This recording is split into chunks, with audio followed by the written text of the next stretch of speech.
This is a Sandler training audiobook, produced and distributed by Gildan Media, a division of Recorded Books, in partnership with Sandler Training.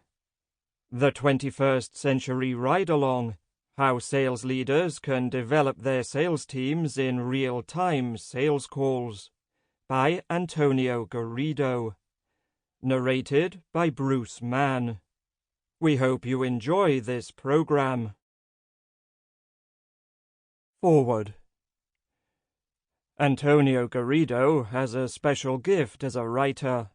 He takes intricate, potentially confusing subjects and makes them accessible to just about everyone. He has a secret weapon in this endeavor: humor. In his first book, Asking Questions the Sandler Way, Antonio showed sales professionals the ins and outs of conducting a truly effective sales interview. This is a topic about which much has been written by many different subject matter experts over the years, but how much of all that writing has managed to engage and sustain a broad relationship? Very little. Antonio's book, however, resonated powerfully with its intended audience and quickly emerged as one of the most popular books we'd ever released.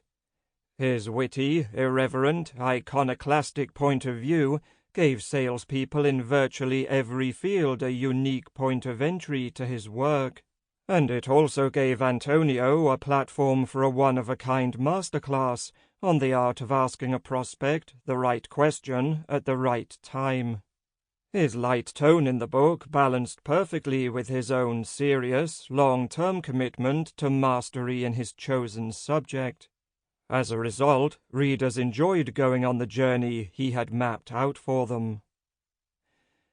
Now, he brings the same distinctive, compelling blend of humor and substance to what is, for sales leaders, an equally essential art: that of periodically coaching salespeople by means of discreet, personal participation in their sales calls through the ride-along. This is a high-risk undertaking, the kind of thing that can, if you're not careful, easily backfire on at least two levels: the relationship with the salesperson and the relationship with the buyer. Antonio's book shows managers and those who report to them how to avoid the most common mistakes during these vitally important sessions. His personal experience as a leader and a coach shows. The 21st Century Ride-Along is another surprisingly engaging masterclass in an essential skill for sales professionals. I think you'll get a lot from it, and I also think you'll enjoy the journey. David Matson, President/CEO, Sandler Training. Introduction. Don't skip this bit, it's important. Note: seriously, for some reason, people always jump over the part labeled Introduction, but if you do that now, you'll miss out on some crucial stuff, such as who this book is for, what a ride-along is, and why it's important. This book is for sales leaders who want to do a better job of supporting and growing their team members before, during, and after sales calls in which both the salesperson and the sales leader are taking part. These sales calls are known as ride-alongs, although they're not dependent on whether you actually ride some kind of vehicle to get there. Even an online call to a hot prospect that both a manager and a salesperson log on to is a ride-along. That this kind of sales call happens so infrequently in our digitally driven, interactive media era is one of the big reasons I wrote this book. There's even a belief in some circles that, given the rise of the virtual workplace, ride-alongs are vestiges of the past. Au contraire, they are even more relevant to 21st century sales leadership than they were back in the dim, dark days before smartphones and the internet changed everything. Let's start with 2 questions about guitars. Question 1. Why do you suppose most guitars end up collecting dust on a shelf, or find their way to a sales posting online after an ignominious 6 months of failed chords and sad faltering renditions of You Look Wonderful Tonight, or worse, Stairway to Heaven? Answer. Learning to play the guitar reasonably well is difficult, really difficult. Question 2. How do you get good at playing the guitar? Answer. By not giving up when your fingers or ears hurt, and by being single-minded, intentional, consistent, and dogged in your determination to learn how to play the pesky thing. One of the most influential and enduring of all the books based on the Sandler selling system methodology, note, the system founded by David Sandler, on which the sales techniques in this book are based, You Can't Teach a Kid to Ride a Bike at a Seminar, by company founder David Sandler, discusses that the best way to learn how to do anything is by doing it, and doing it again, and doing it again. You'll falter at first, of course, but with the right attitude, a handful of determination, and a smattering of drive and ambition, eventually you'll improve, and ultimately you'll develop mastery. Experiential and intentional learning, coupled with consistency and a drive to succeed, Sandler argues, is the best way to develop expertise and mastery at anything, or everything. Failure and winning. Sandler rule number 1. You have to learn to fail to win. Only by trying and failing and trying again can you learn. You have to get comfortable with being uncomfortable. Many people are all familiar with the concept of the magic that happens once you're out of your comfort zone. Watching a 1-year-old baby learning to walk is a study in determination, learning by doing, and getting outside of their comfort zone, and most people learn to walk that way. Likewise for talking, and reading, and writing, and using a fork, and, well, you get the idea. Success, we at Sandler Training contend, has a simple formula. Note, the company that trains salespeople and sales managers around the globe on the Sandler selling system methodology. Success equals failure plus persistence. The best way to learn how to play the guitar is by applied, dedicated, and intentional practice over time. The best way to learn how to speak a new language is by speaking it.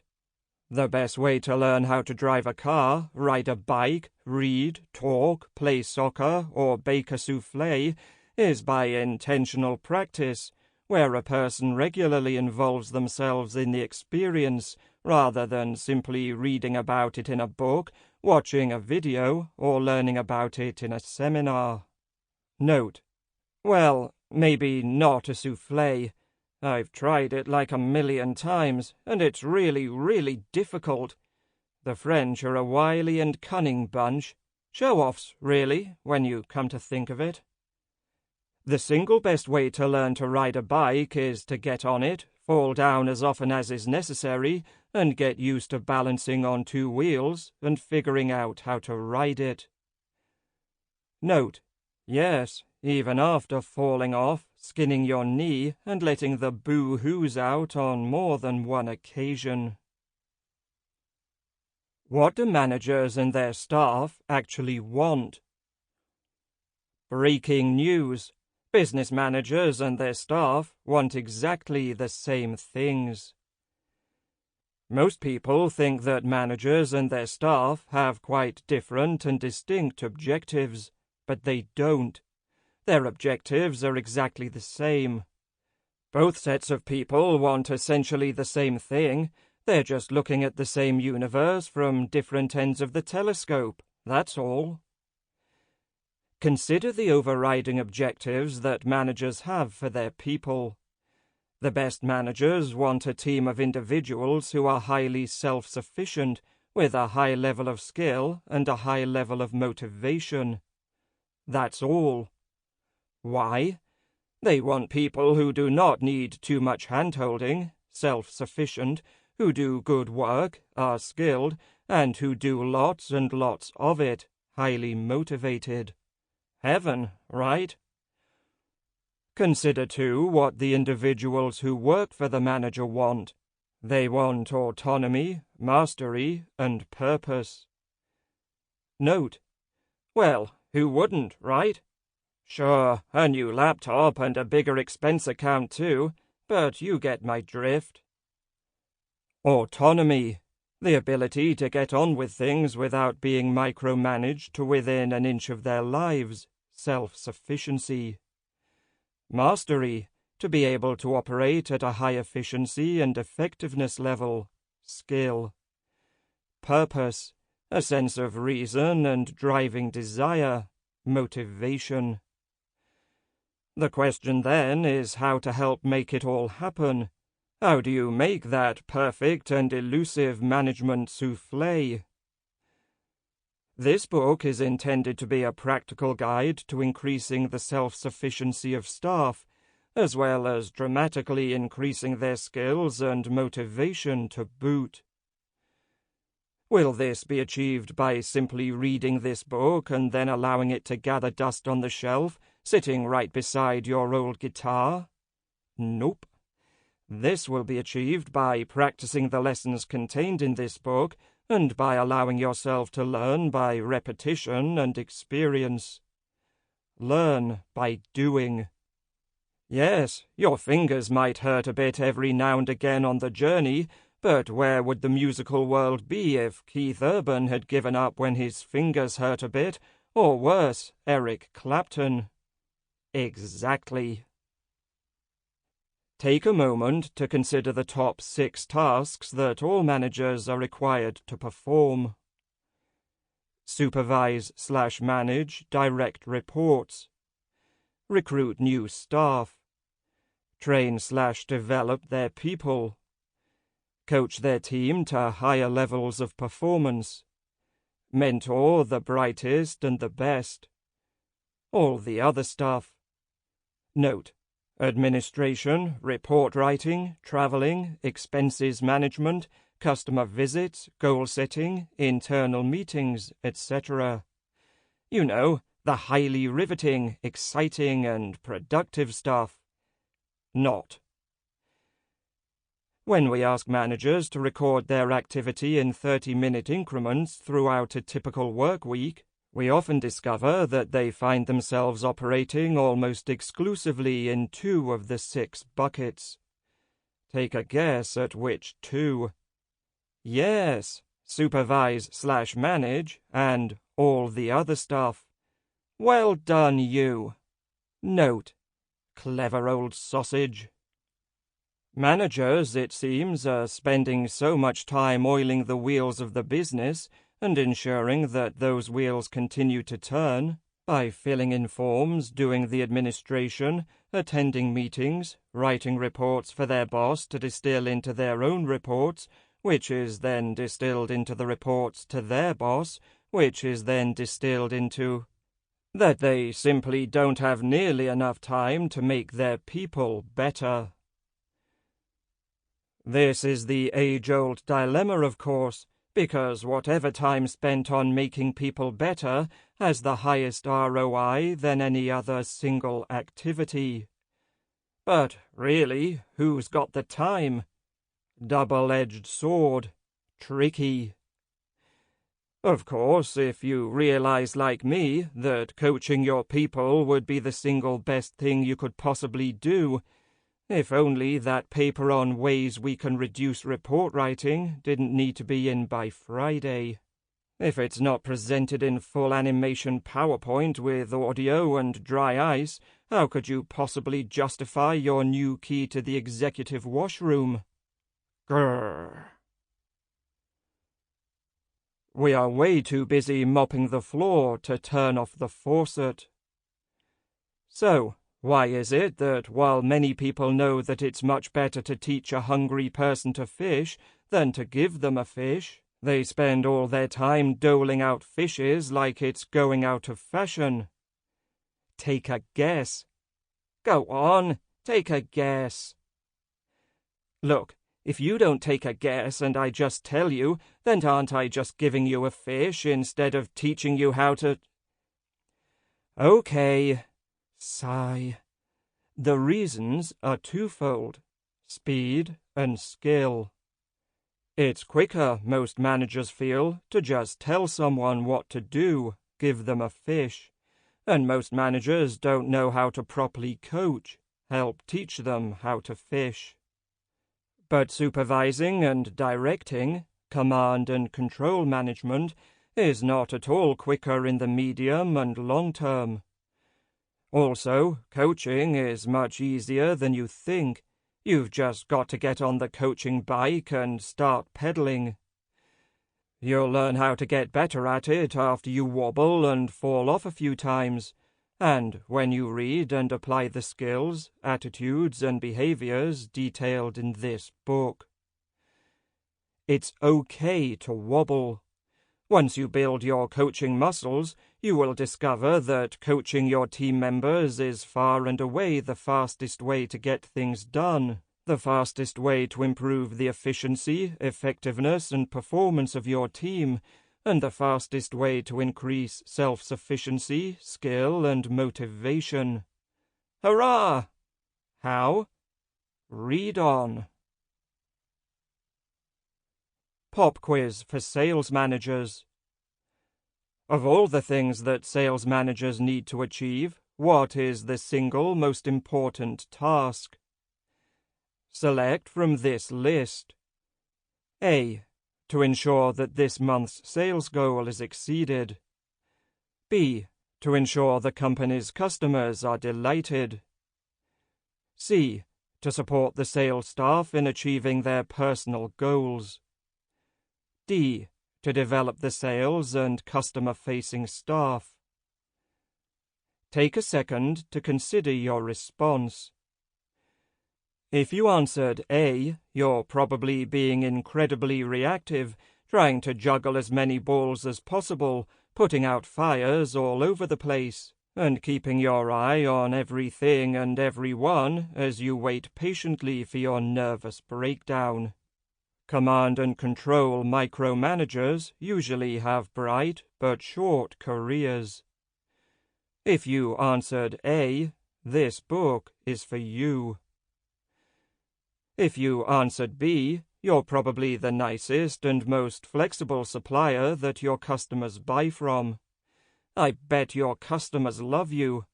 You go above and beyond to keep customers buying from you, and sometimes, let's be honest, most of the time, you are extremely generous when it comes down to pricing, over-servicing, and dishing out unpaid consultancy, and extremely forgiving when demanding of more loyalty, better forecast data, and equal business stature. None of that is good. If you answered B, this book is for you.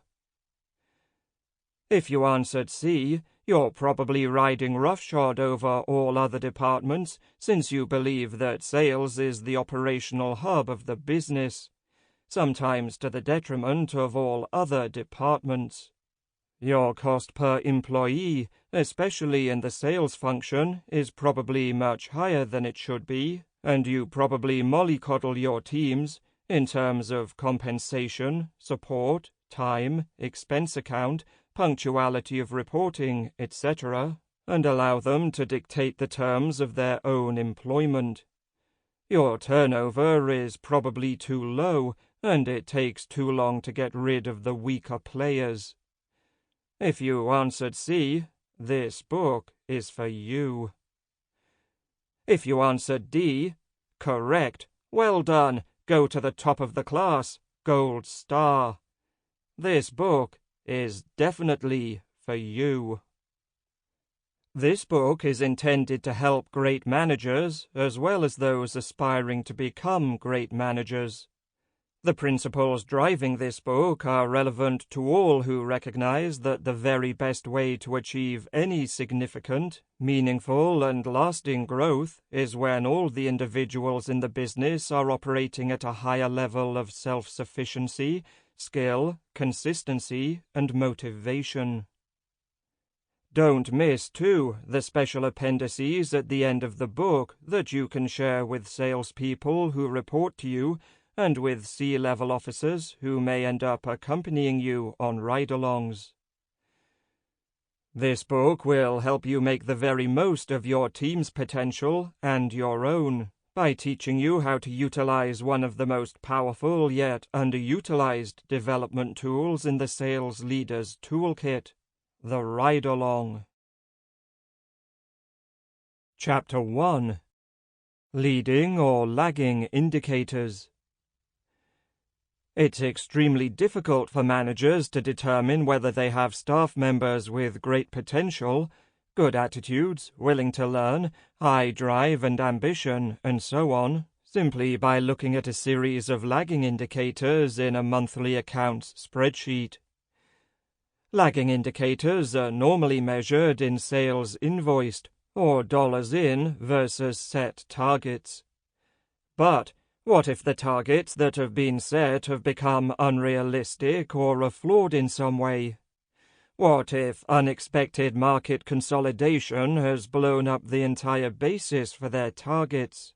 What if new market entrants or new technological advances have rendered your products and services in a particular territory effectively obsolete? Sometimes managers assume that certain individuals are failing or not made of the right stuff simply because their lagging indicators are behind quota. Or, worse, they assume that certain people are rock stars because the money just keeps rolling in. But what if a chimpanzee with a decent hairstyle and a firm handshake could manage those accounts as well as they do? Studying lagging indicators is an extremely unsophisticated approach to management, and I am sure that you, dear reader, wouldn't dream of such leadership naivete. It is significantly better, of course, to examine individuals' leading indicators, behaviors, skills, and techniques in the field. If people have the right behaviors, the right skills, and the right motivation, they will get the right outcomes. When people do enough good things, with enough skill and motivation, in enough places, good things will result. In other words, it's better to look at before-the-fact skills and attitude and motivation, rather than after-the-fact dollars invoiced, before determining how an individual should be managed and developed. Wherever possible, these things need to be observed first-hand, for real, in the trenches. It is very difficult to glean skills and attitude from reading a monthly report. Weekly catch-up telephone calls are unlikely to help you much either. Sigh. What to do? Keep reading. The secret is upon us. Can you figure out with a high degree of certainty where your people are by simply reading their lagging indicators in a monthly spreadsheet or league table? I think not. Get out in the trenches with them and figure out what's making them tick. Figure out how to help them develop, grow, and improve. Star performer. While already being a real asset, this person needs a coach to get them to the next level. Perhaps they should be groomed for a bigger role or given more responsibility. Tomorrow's star. This person is as keen as mustard, and that enthusiasm needs to be targeted towards skills development and lifelong learning. They need a trainer, a teacher, a coach. Fan the flame. Disengaged potential. This person needs a cheerleader and perhaps a new challenge. They have potential but are possibly frustrated. It would be a shame to let this one go. Figure out what makes them tick. Get to understand their motivational drivers. Question mark. Is this person a square peg in a round hole? Does this person need close management and supervision, or is something else going on in their life that is affecting them at work? Are they willing to learn? Do they recognize their shortcomings?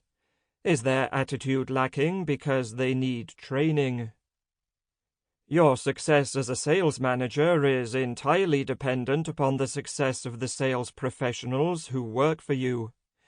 Your involvement in the development of your salespeople will therefore define your long-term success. Effective ride-alongs coupled with skilled field coaching is the key. Success in anything stems from the correct application of three main attributes: behaviors, attitudes, and techniques. This is illustrated by the behavior/attitude/technique BAT triangle, a concept to which we will be returning many times in this book. Note: Source: Sandler's Selling System.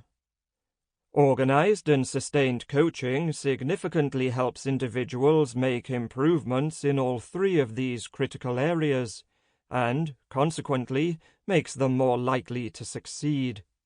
Businesses, too, that place emphasis on improving their people in these three critical areas are much more likely to succeed, flourish, and grow. Most successful companies these days recognize the importance of improving their people, talent management, and are putting far more emphasis on coaching at all levels of the business, top to bottom. They recognize, too, that the more companies invest the time, effort, and attention in increasing their people's skills and ability to perform at higher levels of efficiency and effectiveness, the better the culture, the ambition, and the overall results. Focused and consistent coaching is by far the single best way to effect these changes at the micro and, subsequently, the macro level. Note: it works for your favorite sports team. Why would it not work for you?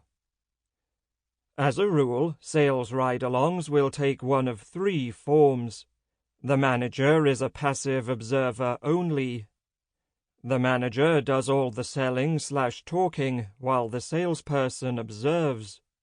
Or both parties become actively involved in the day's appointments. We will cover all three of these scenarios in the book, but we concentrate mainly on the most effective development technique: the manager as observer and coach. Drilling for oil. Question: typically, what's the best way to drill for oil? Drill a mile wide and an inch deep, or drill an inch wide and a mile deep? Intuitively, most managers appreciate that the formalized annual performance appraisals that go an inch deep and a mile wide do not significantly change people's performance, since they cannot possibly get to the root of whatever is challenging the individual on a personal and deep-seated conceptual level. When looking to improve the quality of day-to-day performance, annual performance reviews are not, therefore, ever the solution. Regular, sustained, intentional, and developmental coaching, however, is. There are two main types of coaching delivery: calendar-driven coaching and event-driven coaching. Calendar-driven coaching sessions, which happen on a predetermined calendar date, are normally instigated and led by the manager. Typically, they are fairly formal affairs, and they cover a multitude of issues over time. They are usually informed by lagging indicators, sales versus targets, for example, but can include leading indicators too, prospecting behaviors, for example. Event-driven coaching is determined by a specific activity or incident, is less planned, and responds more viscerally to live. Sample complete. Ready to continue?